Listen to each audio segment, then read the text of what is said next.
You cannot script that. Second time in 3 weeks, the Colts win in thrilling fashion over the Houston Texans. I'm Kevin Bowen back. Another edition of Kevin's Corner recapping. Boy, I say this quite often, but Hollywood would probably have laughed at a season sweep script of the Texans like that. The Colts just ushered 27-20. Yeah, 26-20 was the first one, I think. So, yeah, 27-20 over the Texans in Week 15. The Colts on the verge of clinching a playoff spot, although it is a very crowded AFC playoff picture we'll get into a little bit later on this edition of The Corner. Coming at you on a Monday morning. We are remote, unfortunately, a little bit of a Rosie Bowe daycare COVID quarantine issue. So the Bowen family is remote. Hopefully we'll have Maddie Bowe in. I don't know why I called her Maddie Bowe. Maddie Bowen join us for Twitter questions a little bit later in the podcast. But no Chris Presley on this version because 2020 sucks. So here we are. Again, Week 15 in the NFL. And the Colts right now 10-4, having won 3 straight in the month of December, and a very healthy team as well. I feel like that you got to acknowledge as well in the month of December. Today's pod, as always, what I liked, what I didn't like. Really, just one thing I didn't like. There are several things that I liked from this victory. We'll just have one podcast this week, I think, with everybody traveling around the holidays and whatnot. And as I mentioned last week, I'm filling in for Dan Dockich this Wednesday from noon to 3. So if you want to get a little bit of Colts Steelers-centric chatter, tune in then on 107.5 The Fan. But this will be our only pod of the week. And before I get into what I liked and what I didn't like, just overall thoughts from this game. I think Frank Reich did a really nice job afterwards in describing this. When you saw the Colts come off the field in Houston getting that gift of the errant snap, they knew they got lucky. This one, I think they earned a little bit more. It wasn't just a horrific mistake by the Texans. But I also think the Colts have a perspective, which is necessary, and absolutely necessary, that a win is a win. And right now, with how the AFC playoff picture looks, which is wild, how all of these teams continue to win, and 10-6 is going to probably get you left out of the playoffs, that you have to improve. But you're able to critique the film off wins, which is obviously better than the byproduct. And Reich mentioned after the game that it's a joyous locker room, but it's also a locker room that realizes that improvement is a must. And if you don't improve, your stay in the month of January is not going to be very long. And I think that's abundantly clear. What I saw from the Colts on Sunday doesn't really change my thinking in the month of January. Now, having said that, I did think there were some key elements from the game that we haven't seen this season from the Colts. And we'll get into that throughout the podcast. And I honestly think just starting overall, it was every phase making a big-time play in the fourth quarter. I would put up the pressure from Sunday's fourth quarter right up there with just about any fourth quarter this season. Green Bay is probably in a category by itself. But considering Week 15 in the NFL, and you look at the scoreboard on Sunday, and once Miami kind of pulled ahead from the Patriots, like every other playoff team was winning. The Ravens and Titans were just dominating their games, and like there was pressure on you. The Bills won on Saturday. Like you just had a flat out win. And from a hot rod field goal to the most important offensive drive of the season to obviously Darius Leonard's punch, every phase made a play there late. And so, yeah, that's huge. In a pressure-packed fourth quarter, that's absolutely huge because you were staring, again, for the third time this season, potentially losing as a favorite against a divisional opponent. And that's catastrophic. That is, if you lost this game, you're outside of the playoff picture right now. And you need tons of help in the final 2 weeks of the season. But yet you're able to get it done. And I guess my question is, again, from what I saw 60-minute effort, there are a couple things that you point to and say, okay, if that can continue in January, that's a positive. Now, there's a lot of things that I would say if that continues in January, it could be a negative. But what does delivering in the fourth quarter of a Week 15 game do to you confidence-wise? Does it give you a jolt, or is it simply, boy, you're just not in that upper echelon of a team? And that's what we're going to find out here in the final couple weeks, and certainly in January as well. It's wild to think that, this is the second AFC South sweep that Frank Reich has had in his career. And yet, if you threw those two games at him, like situations, like if you literally said, boom, here you go, pop in a clip of the Texans on the 2-yard line in the Week 13 matchup, score, time, all of that, and say, okay, this is going to be one situation. And then 2 weeks later, boom, you pop in, Kiki Guti making that catch in that situation. Frank Reich would have said, just please give me a split. What do I need to do? I'm a former pastor. I deserve at least a split. And yet, he gets 2 of those wins. So you have to acknowledge as well, the ball is bouncing the Colts' way. Now, are they creating some chances? Are they creating opportunities to be in position to win these football games? Certainly. But the ball is also giving them a very favorable bounce right now, to where if you presented those two situations to any fan or any coach, they would say, we'll take 1-1. But the Colts are 2-0. And that's so critical to just staying in this playoff race and staying in position to where you control your own destiny, which I know isn't a real thing. But if you win out, of course, you're going to be in the playoffs, and you still are in the thick of a playoff race. So I think all of that applies to the Colts right now. But again, 10-4 it still is something that I did not see at this point in the season. I thought they'd be 10-6. Right now, I think I had them losing to Pittsburgh in Week 16, but that needs to be commended. 10-4 at this point of the season. Yes, I think you've played the easiest schedule in the AFC, but still, that is a job well done. You're in position to achieve your first goal, and that's to make the playoffs. And in a 7-team, playoff situation here in 2020, that should have been the expectation. But putting yourself there in that spot with 2 weeks to go in the season, job well done for the Colts. There are things that, again, need to be corrected, certainly, but still, I wanted to mention that before we got into the meat of the podcast. All right, things I like from Sunday. I've kind of hinted at this earlier, but delivering and pressure. Let's start with the hot rod field goal, 53-yarder. You guys know full well I've talked about this a whole lot lately. Hot rod needed this. The Colts needed to see that. And frankly, to win the bleeping football game on Sunday, the Colts needed that kick to go through the uprights. I just think it's critical on many levels. It's such an odd season, kicking-wise, how it's unfolded. You go 13 games, and Hot Rod doesn't kick, a single field goal from, longer than 44 yards outside of the chunk 50-yarder against Green Bay. And boy, I thought the 53-yarder looked pretty good. Down the middle and had some room to spare as well. And yes, it's indoors, but still, that is a kick that I think now you just feel comfortable, more comfortable, if you will, with Hot Rod in the postseason. Now, how does he kick in Orchard Park? If you're playing Buffalo in round 1, which if the playoffs started today, that's where you would be. That's maybe a bit of a different animal. But I thought when you looked at the pressure pack situations for every phase, that was the first part of it for me. Secondly, I can't believe that, we're a bit into the podcast and I haven't mentioned the 2nd and 20. Throw by Phillip Rivers, catch by T.Y. Hilton. This is not hyperbole, and, Rosie Bowes slept about a 2 out of a 10 last night. She's fighting a little bit of a bug, unfortunately. So I had some time just to sit in my bed and think if I'll ever sleep again. And so I was looking up just a bunch of random stuff.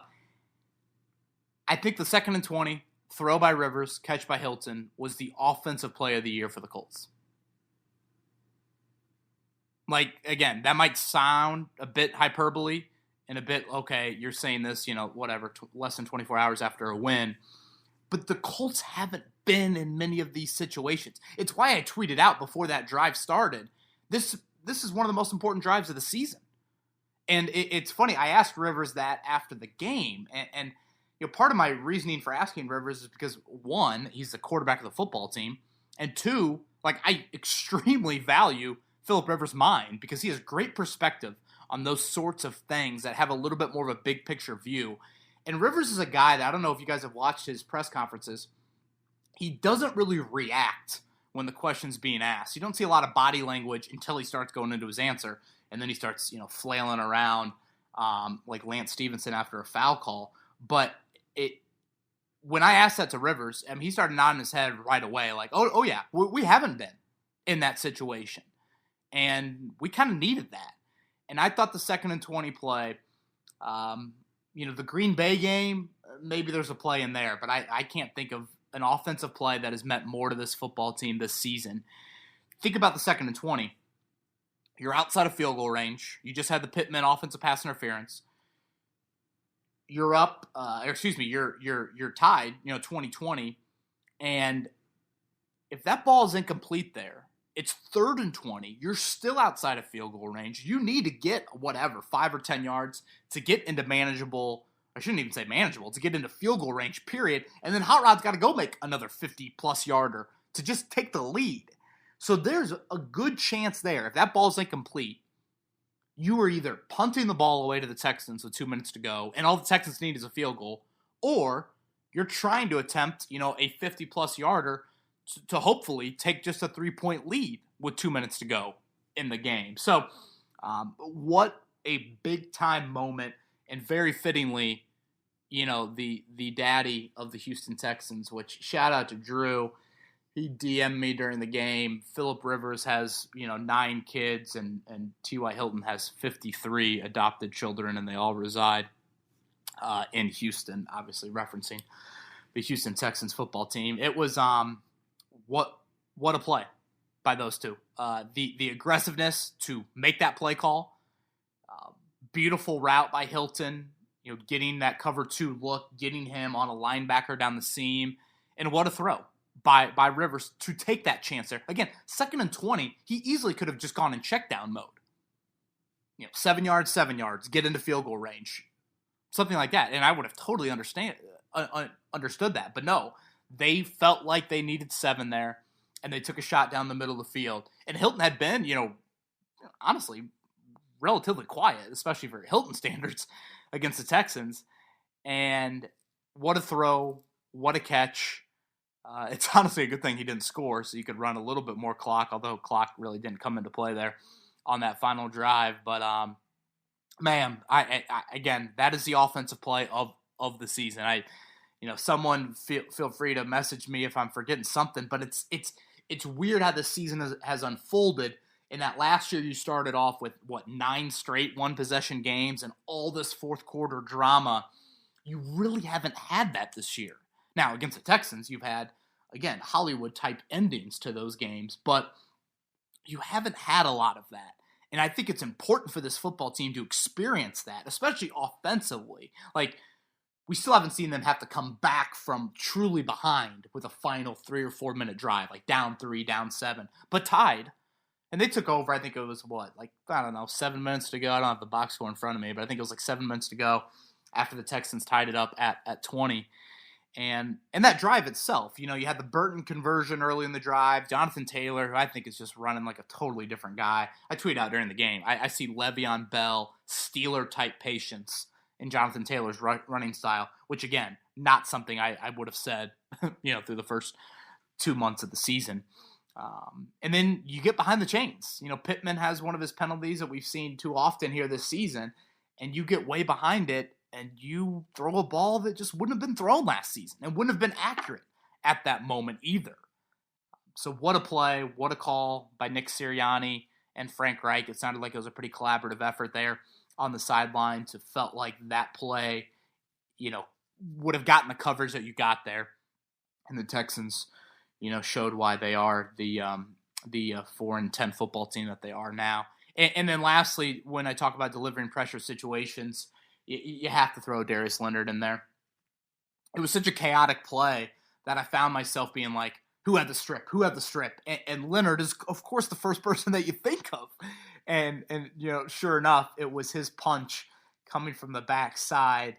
And, this is why Chris Ballard drafted him. It was the ball production and the wingspan.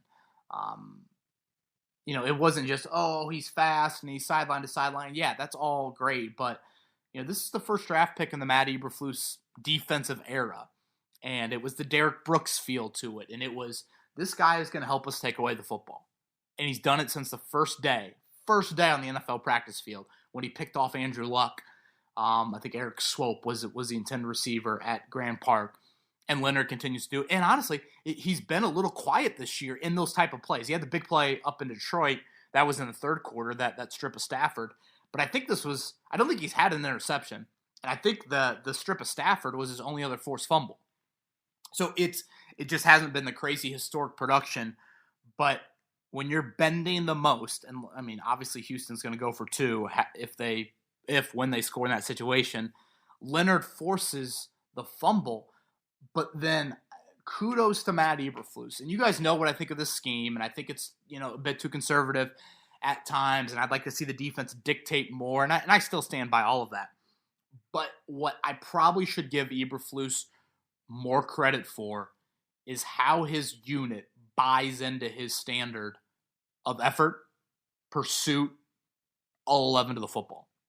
And that's exactly what we saw on that play. It starts with Kenny Moore. I mean, if you freeze frame the ball on the ground when the errant snap happens in Houston or the ball sitting there in the end zone yesterday, you would think that the Texans get both those fumbles. Like, was it Akins, a tight end, maybe, was right there, or Farrell Brown, one of the two. I mean, they were right there. Right there. And Kenny Moore just gets his body in there and just causes chaos, which that's something you try to do on those onside kicks. Just keep the ball alive. And sure enough, there's 6, 7, 8 blue jerseys that end up getting to that football, and Bobby Okereke pounces on it. So that's effort, that's pursuit, that's the standard, that's no loafing. All of that at times can sound a little high schoolish and childish, and I do think at times the scheme just, again, doesn't dictate as much as you would like it to. But, man, it's not just a strip. It's more than the strip there. And, yes, Leonard's punch and his just mindset of, boy, how about his quote after the game of pressure does 2 things. It either busts pipes or makes diamonds. Sounds like a song that I used to try to dance to back in the day and probably fail miserably at, but boy, it sure made him a lot of bling, if you will. Boy, I should move on before I sound even older than I already do. What a play. What a play by the Maniac. Should be a Pro Bowler this week, and delivering in pressure. The Colts did it flat out right there. Second thing I liked from Sunday, the red zone defense. We saw this against the Raiders. We saw it, honestly, in the first meeting against the Texans. You have leaked. Boy, now that I think about it, I feel like we saw it against the Packers.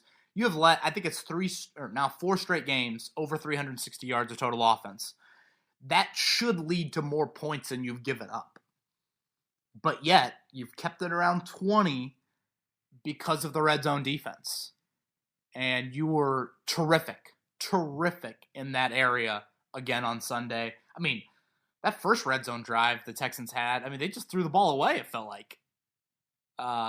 In the first half, it was just, Watson throwing it into the seats.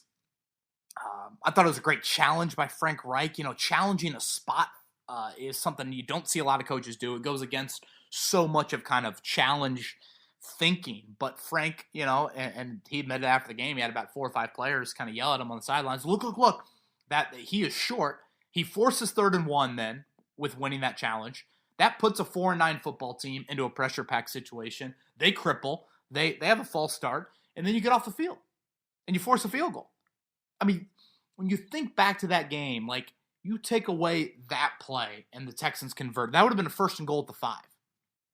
Let's say they punch that in. Let's say Hot Rod misses the field goal. Then at the end of the game, the Texans are just kind of sitting on that ball, and they're kicking a field goal for the win. The red zone defense, you are bending big time defensively, but you've been just incredibly stout inside the 20, inside the 10. I think I saw that the Texans had, outside of the fumble at the end, they had 10 snaps in the red zone and only got 14 yards out of those 10 snaps. And I do think this is a byproduct of the defense. Of your effort shows up, you're a really good run defense team. There's not as much pressure to rush and cover in those situations, and I do think zone looks tend to favor you into those situations as well. So the red zone defense, it was by no means a perfect game or anywhere close to a perfect game defensively, but your red zone defense certainly showed up there. Last thing that I liked before I move into the one thing I didn't like. Zach Pascal. What more can you say? It's probably the first time we've mentioned him for longer than 30 seconds on a podcast all year, but there's a reason he plays as much as he does. There's a reason that Nick Sirianni tells Jacob Sirianni, his son, I want you to grow up and play football like Zach Pascal. I mean, think about how high of praise that is for an offense coordinator to tell one of his players that he wants his son to grow up and play football like him. And this staff just loves everything Zach Pascal stands for. He was a game day captain, fittingly spoke to the team Saturday night, had a great message about dog mentality, and you got to keep putting, pedal to the metal, this and that. I mean, we're talking an undrafted free agent. We're not talking a 17-year vet that's been in a bunch of pressure-packed months of Decembers. No, we're talking Zach Pascal. So I just think it's an appreciation for him. I think he's benefiting, or at least on Sunday, benefited from extra attention to Hilton, some one-on-one looks. Pascal makes the great 50-50 grab early in the game on a third down. And how about his effort on that second touchdown that he had? Just mano-y-mano, out on an island, if you will. Was not the route that was supposed to be run there, but he felt like he had to kind of turn it into a kind of a pseudo swing pass and one-on-one, and he makes a great play there. Just a great play by Pascal. So 5 catches, over 70 yards, 2 touchdowns on 6 targets. One for the good guys, if you will. If you're making a list of kind of the good, just hard workers we don't acknowledge enough, Khari Willis, Braden Smith, Zach Pascal. Those are the names that I think of guys that kind of deserve to be on that list. So great work by number 14 on Sunday. Really only one thing I didn't like, because offensively, I mean, the Colts scored on 5 of 7 drives. I mean, there was a rut there in the second quarter, and yeah, the Jacoby Brissett usage was just hysterically laughable, but we don't need to dive too deep into that. And I thought you could have leaned on Taylor and Hines a little bit more than you did. I thought both were really, really effective for you. But still, I mean, scoring on 5 of 7 real drives is pretty good success, even though you are playing a defense that is horrible. Really, the only thing I didn't like is this defense, from a yardage standpoint, is regressing. And that's been a trend now over the past month. Allowed over 400 total yards on Sunday against an offense that is without so many receivers and no depth at running back. They lose a right tackle early in that game. And yet, Deshaun Watson's magic is there for 60 minutes. So, it's just, from a yardage standpoint, this defense is starting to, again, regress to the middle of the pack. Now, obviously what you love is the red zone D and the playmaking. Now, the playmaking wasn't there as much yesterday as it was, obviously at the end of that game. But still, that I think is just a worry that you have as you enter the month of January, is when do these yards, when does, the 360, the 380, the 400 yards of total offense, when does that turn into more points, 27, 30 points, something to that number. And so I feel like that's what we're starting to see from this defense. They hadn't played a lot of great offenses this year, but like what you've seen from Green Bay, the 2 Houston games, the Raiders as well, I mean, those are more like some January type offenses, honestly. They probably aren't even to that point. Buffalo and Kansas City, I think, would qualify much more potent. But I think that is a very fair criticism to have right now. I thought just a little bit too conservative and just a hair sloppy at times as the game moved along. I thought the rush discipline and the coverage was strong early, but then I thought that lessened as the game moved along. So I think that's something to keep an eye on. All right, before we get into Twitter questions, Rosie Bowe and Maddie Bowen are here with us now. Good morning. Good morning. It's early. on a Monday morning. I told the audience out there that it was a rough night in the Bowen household, so we appreciate your effort here this morning. Merry early Christmas to you and Rosie. Merry early Christmas to you, too, and all your followers. What do you think, Rosie? This is Rosie's first podcast. We wish it was visual. She's got her passy in, and is that sushi? No, this is flowers. Trees. Palm trees. Yeah. She's got a sushi onesie that looks similar to that. I'm not a big sushi person, so yeah, there's me. Shows you how much sleep I've got when I think that sushi looks like palm trees. All right, Mads, we got Twitter questions. Again, Chris Presley, unfortunately not on today's pod. That's just Bowen quarantine status. Welcome to 2020. So here we are, trapped in our house for X amount of days. Let's hop into Twitter questions. Okay, let's do it. And for the record, I'm very glad that this is not visual and only audio. Okay, so first we have Zach. Over under on number of Colts making the Pro Bowl. Does he give us a number? Oh, he gives us 3.5. Okay, 3.5 on that. I would say I hope it's over. I mean, it deserves to be over. I think we'll find out this week, I'm pretty sure. I mean, I look at this, Zach. Nelson, Buckner, and Leonard. Shouldn't that be the barometer? Aren't those three locks? And then it's like, okay, what about Kenny Moore? What about George Odom? Braden Smith deserves it. He won't get it. What about name recognition for Xavier Rhodes and Justin Houston? Didn't love the Xavier Rhodes that we saw yesterday, by the way. I just not one of his better efforts. But I'll say 4 should get in right away. It probably will be 3, but with alternates and all that, I'll say 5 or 6 eventually get in. Awesome. This is from Craig, super insightful. He says, hey, Kevin, Toure showed some good flashes in the game and recorded a season-high snap count. Did he take snaps from Tyquan at the end because Tyquan was filling the void for Buckner at the 3 technique, or is Toure ramping his snaps finally? Yeah, Craig, it's a great question. I thought that was the best Kamoko Toure we've seen all season. He played, I want to say, 33 snaps. I think he had played 40 in the first 4 games back, so certainly an uptick. But honestly, Toure was just taking snaps, I think, more from Al-Qadim Muhammad outside. Bless you, Rosie Bowe. Also, they're not palm trees, they're succulents. God, we're just really failing in our...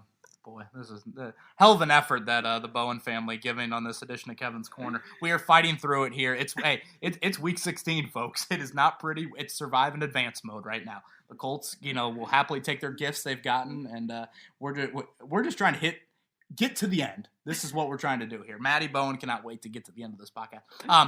I thought what I liked about Toure yesterday was just it wasn't all speed around Laramie Tunsil. I saw some power. I saw some bull rush. I saw variety from him that, honestly, I didn't know that he had that. Like, you guys have heard me reference with Toure. He's the guy coming out of the bullpen that only has, one finger down. And I'm referencing a catcher, putting one finger down for the fastball. Does he have an off speed? Does he have something else? I saw some counters. I saw some different stuff. And I know he didn't show up in the stat sheet. He should have had a half sack. I think they gave it to Autry. But full participant in practice this week, that's a step up. And that Toure, when I talked earlier in the podcast about there's a couple of things that you point to individually that, okay, if that can build, January can look different. This is one of them. The overall effort for 60 minutes, that's going to get you one and done. That's going to send you to the Caribbean early in the month of January. But these individual things, Toure, probably close to the top of that list, that should give Colts fans a bit excitement for the month of January. From Conroy, when we struggled to contain Watson, which was evident in the first meeting, and again on our home turf the second go-around, how much faith do you have in our defense controlling teams like the Bills or the Chiefs? Don't get me wrong, I think we can, but it just feels like we need the planets to align, especially if we are on the road for those matchups. Anyway, take it easy to you and Chris, and Merry Christmas to both your families and my fellow listeners. Thanks, Conroy. Yeah, thank you, Conroy, for that. Merry Christmas to everyone out there. Happy holidays. I know we're a very global podcast, and hopefully everyone's safe during this holiday season. Can you name the planets in order, Mads? Nope, not even close.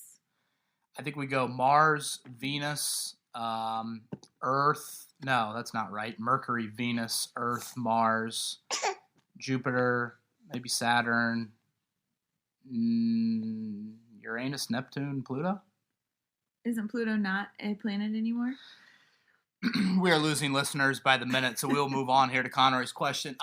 No, Conroy, this is very smart. That is what is worrying me. Again, when do you see 400 total yards turn into 27 or 30 points on the scoreboard? And offensively, I mean, what? You scored on, like I said, 5 of 7 drives against the Texans. I think it was 7 of 8 against the Raiders. I mean, 2 bad defenses, but those are that's great efficiency. Rivers continues to be an efficient quarterback. I think his offense is achieving balance we haven't seen in a while. But as I mentioned earlier, if you take that fumble at the end, and let's not even talk about that fumble. What if Hot Rod misses from 53? What if Frank Reich doesn't challenge that play? What if the Texans convert one of those red zone drives? And I know what ifs are, whatever. What's the saying? If and ands or buts and, No ifs, ands, or buts about it. Well, yeah, there's some saying about, I don't know, excuses about buttholes and something, I don't know. Some crazy whatever. Anyways. I think, never mind, go ahead. I just feel like you are playing with a little bit of fire. And against the Bills and Chiefs, that fire could lead you to lose. Like, the Texans are 4-10, folks. 4-10. The Bears, the Chicago Bears, beat them 33-7 last week. So you have to acknowledge who you've played, and if you do that in January, it's not going to end well. Mm-hmm. Yeah. Okay, this is from Drew. After watching the game, what is a bigger need on defense? Better pass coverage or better containment on the edge? Watson did anything you wanted for the most part Sunday. Love you guys and hope you and your family have a Merry Christmas. We love you too, Drew. Thank you, Drew. I still think it's containment. And I'm honestly, containment is just such a Watson-centric term to use because he is such a dynamic quarterback. I continually am in awe watching him play that position. Pass rush, though, I mean, to me, coverage, I think you can mask coverage with your pass rush. So I think that's a bigger need, Drew. From Wyatt, Sunday at Pittsburgh, which will be a miracle in itself. Could we possibly see a Nick Sirianni? Did I say that right? Sirianni called offense in Week 17 just as an experiment, since we'll likely already be mathematically in the playoffs. Yeah, Wyatt, I think you're playing. I don't think they'll be mathematically in the playoffs. Aren't you still playing for the division, too? I mean, like, let's say, I guess under your scenario, which I don't really understand here, you say that Sunday's going to be a miracle in Pittsburgh. I assume you mean a miracle to win, but yet you think they're going to be mathematically in the playoffs. All these playoff teams keep on winning. Cleveland, Baltimore, Miami. Like, it is wild that you look at the AFC and the playoff teams have expanded to 7, and yet 10-6 or 11-5, and you might not get in. Last year, 8-8 would have got you in with 7 playoff teams if it would have been 7. So no, I can't go with the whole Nick Sirianni offense, but I will say that Pittsburgh being a miracle, I'm not going to go there, although historically, the Colts have played in Pittsburgh, I want to say it's like a dozen-ish times since 1968. They've won once. Oh, wow. Yeah, Pittsburgh is the house of horrors for the Indianapolis Colts. I've been there, at least twice, maybe 3 meetings, and I would say the game has been over before the first media timeout. It's been that ugly. Wow. So, yeah, Heinz Field, Joey. Yeah, Joey loves is it. a huge Steeler fan. Mm-hmm. I wish we were doing a Wednesday pod. I would have Joey on, but fortunately we're not. All right, this is from Bailey. Wait. Oh, sorry. I want to throw one more thing in there. Sorry. I think basically this is where we're at playoffs endings. And again, we are recording this Monday morning, so we won't have Steelers-Bengals tonight, but I don't really think that matters too much. If the Colts win one more and the Ravens and Dolphins lose one more, then you're good. Or either of them, Ravens or Dolphins. If you win one, and as long as they lose one, you're going to be in. And I know we've got, as Rosie Bow yawns, I know that we've got a lot of Trevor Lawrence tanking Jaguar questions. I don't think I've ever seen so many questions about a Week 17 football game and the opponent in my life. And we will address those on next week's pod. All right. This is from Bailey, like I said. All right, Kev, we've been saying all year we want to see how this O does when they need to make a drive late in a close game.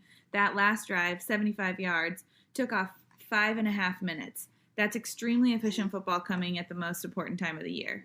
Bailey, spot on. Spot on. Absolutely spot on. To me, it was the most important offensive drive of the season. And like I said earlier, the 2nd and 20 throw from Rivers to Hilton is the play of the year offensively. Like point blank, period.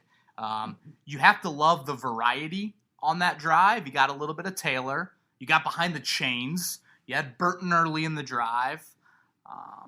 Just what a huge, huge play at that point as Rosie Bowe rolls over and shows her incredible athleticism as a young child.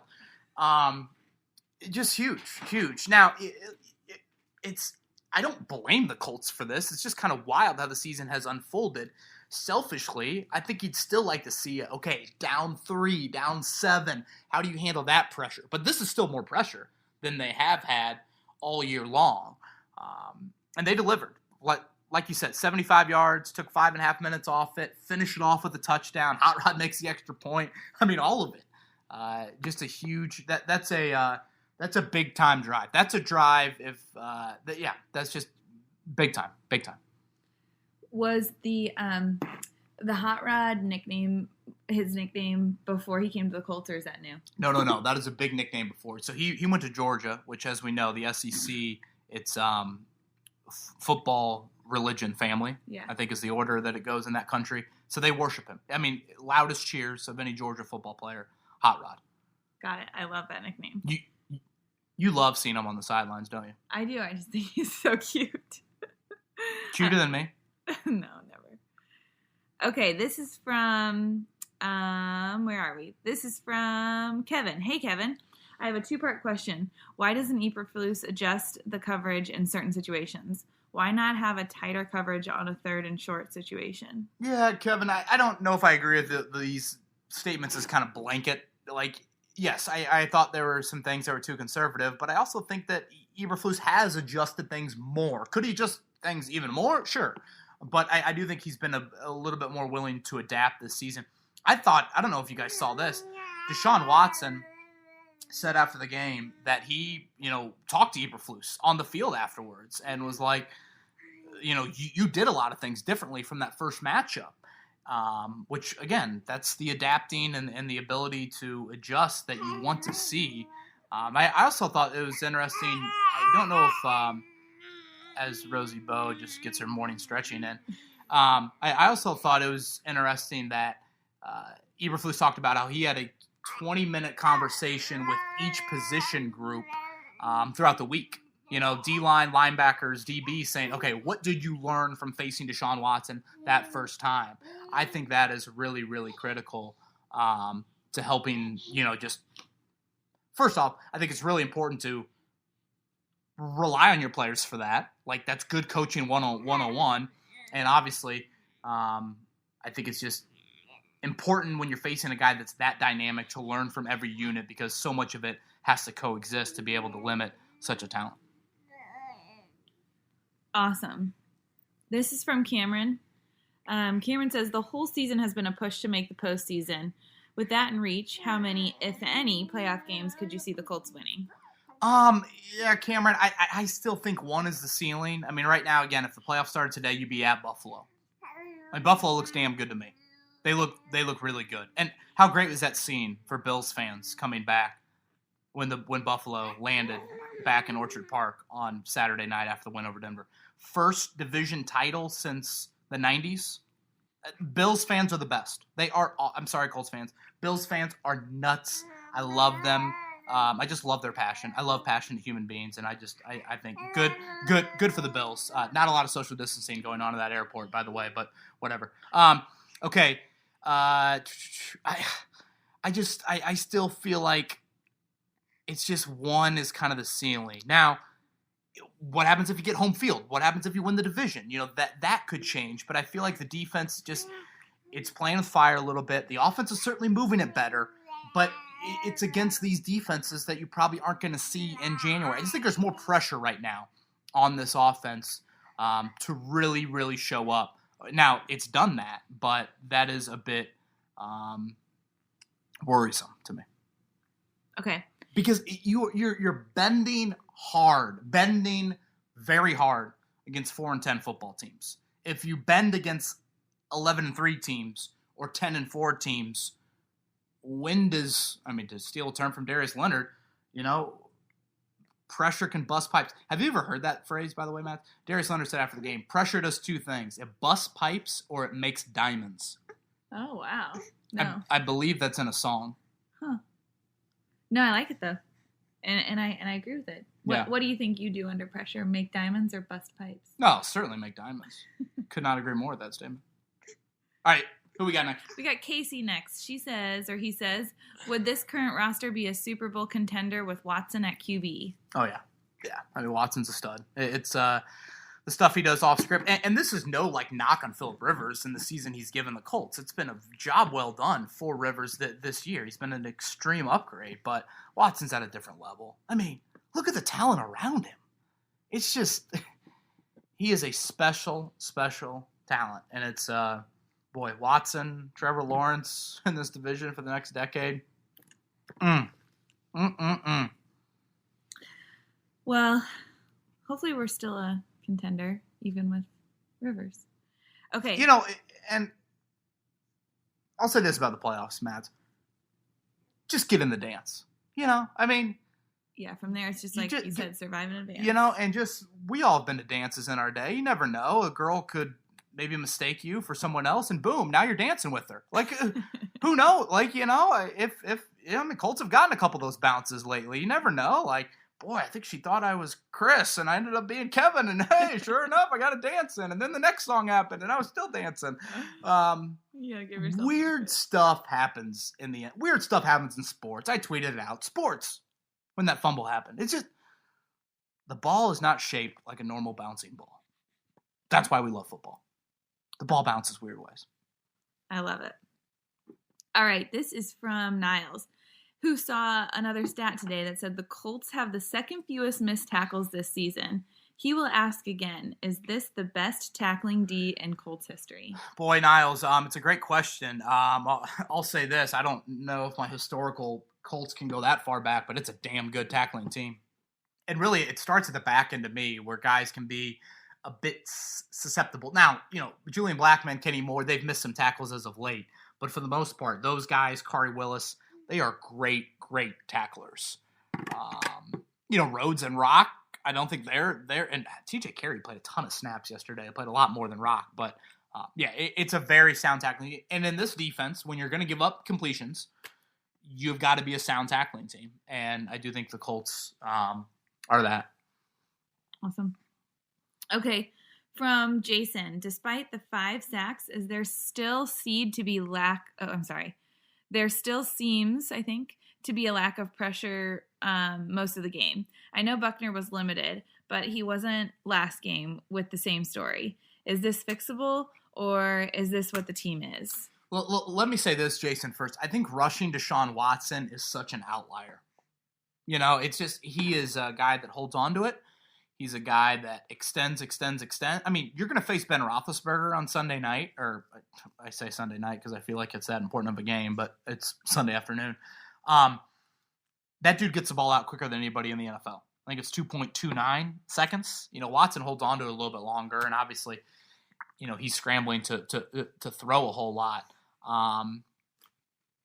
So yeah, I do think if you look at the last 6 games the Colts have played, and again, putting Houston to the side because that's such a unique rush game plan for them, I think the Colts have had 3 sacks in the other 4 games. I think one of those was Tannehill running out of bounds, or I don't know, Carr running out of bounds, one of those quarterbacks. So I still don't think we've seen the consistent pass rush.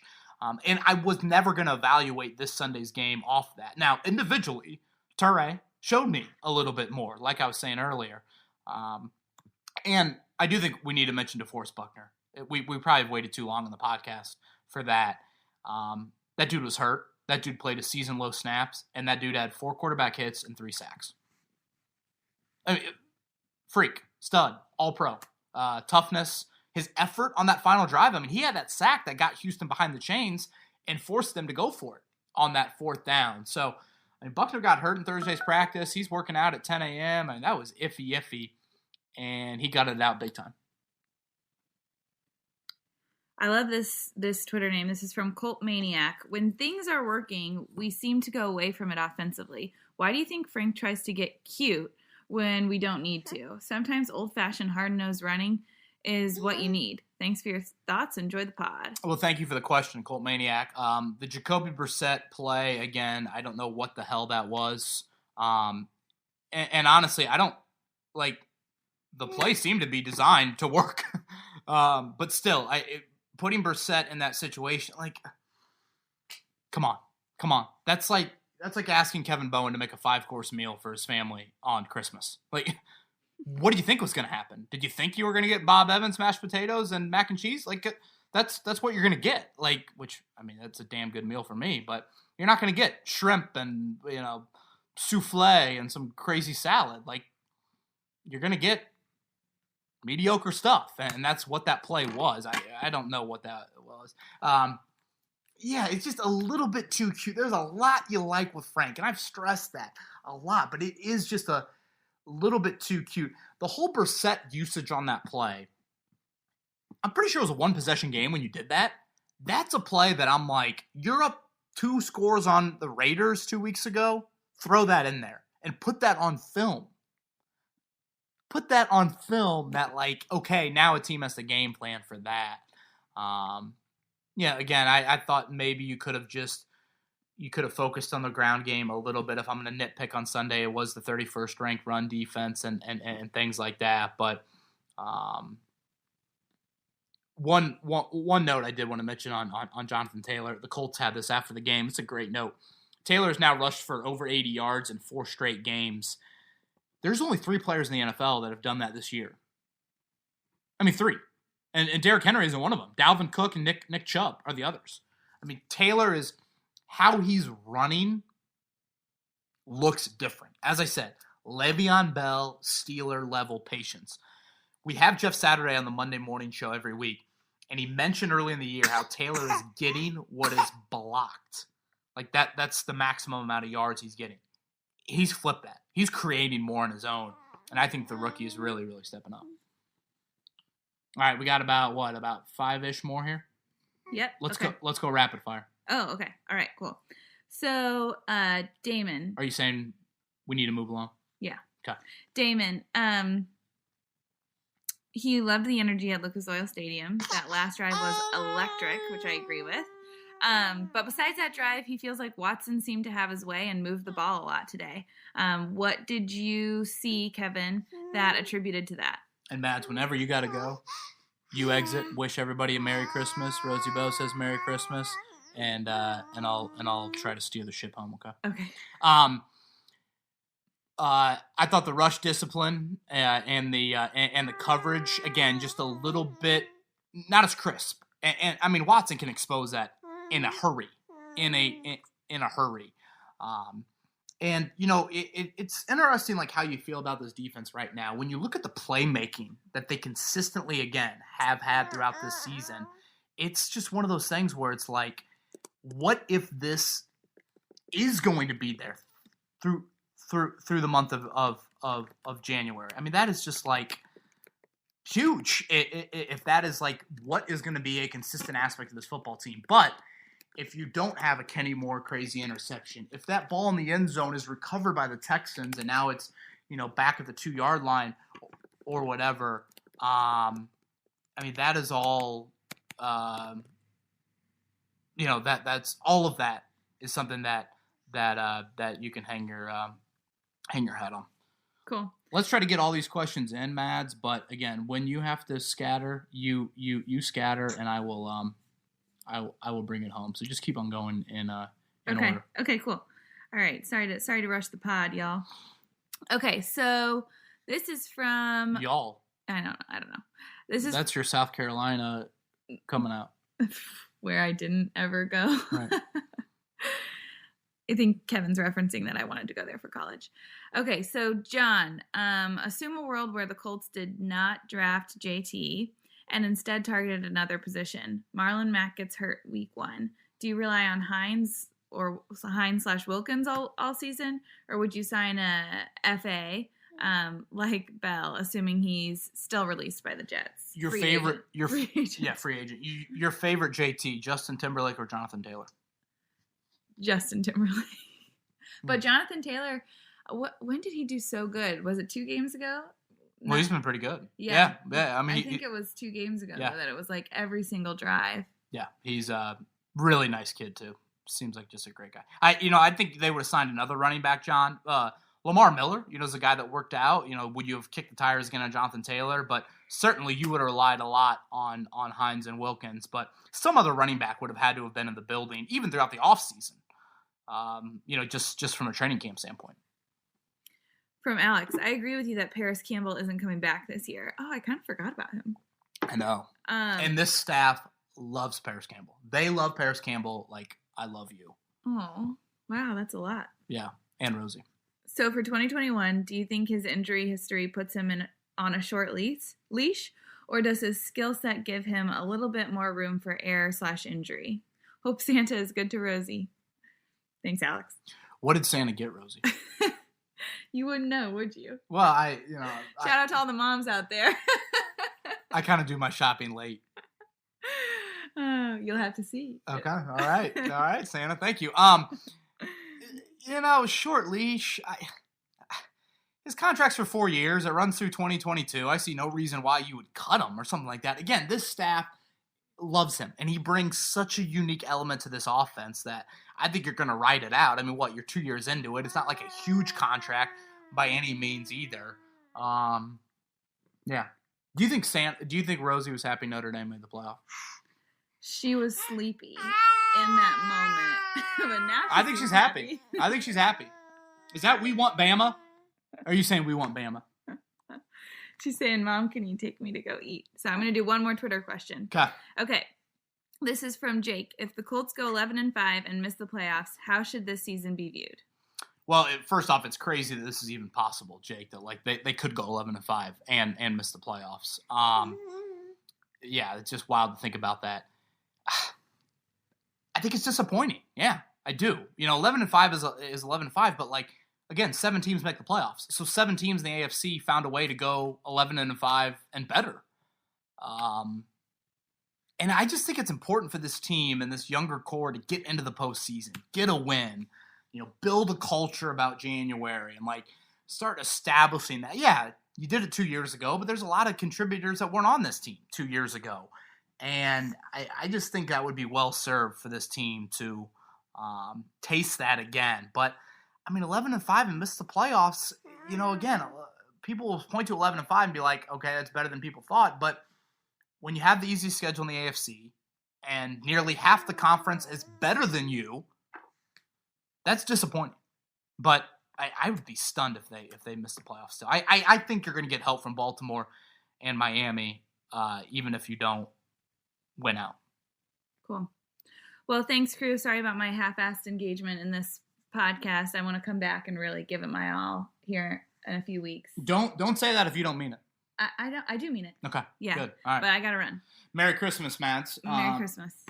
There's Maddie Bowe and Rosie Bowe exiting. Let's go rapid fire here to close it out. I got a radio interview coming up in a few minutes. John, Kevin, please tell me we won't be seeing Trevor Lawrence in Jacksonville twice a year. We probably had 37 questions about this week. Just wild. I think the Jags are going to beat the Bears at home this week. So yeah, I think the Jets are going to be sliding back in the number 1 pick. Zach, question was asked me if today, would you trade Darius Leonard for the first pick this upcoming draft? Interested to know your thoughts. 1,000,000,000% yes. Trade Darius Leonard for the number 1 pick? Yes. Without a doubt. I get to keep all my other draft picks? And draft Lawrence? Ballard drafts linebacker as well. Yes, there's no doubt in my mind.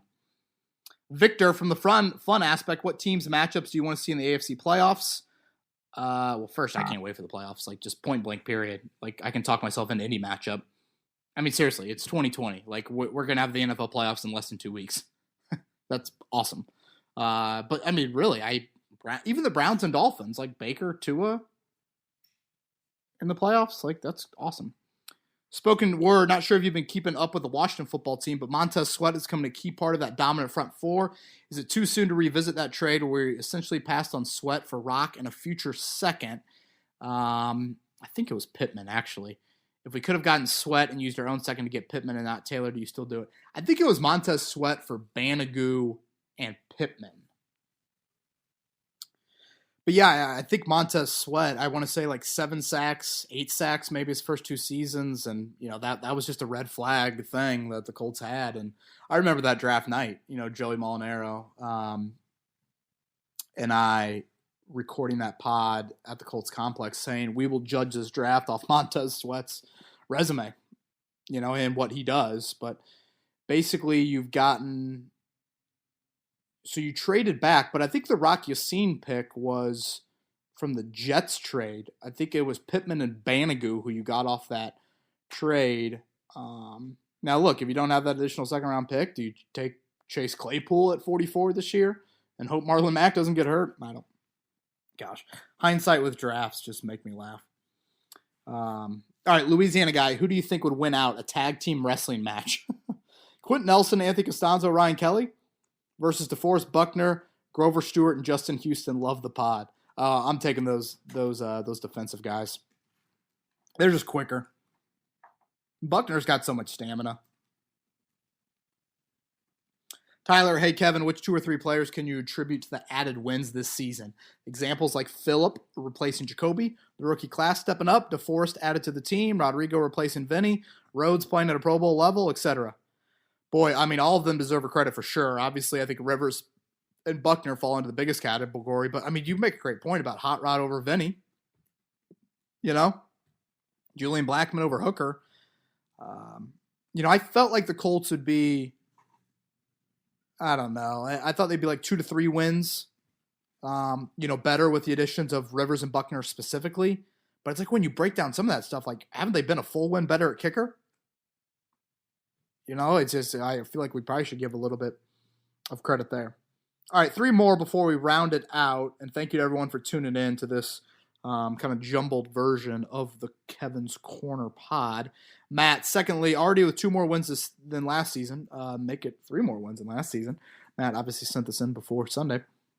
The Rivers experiment has objectively been a success. I'm comfortable now with another year of Rivers with Jacob Eason backing up.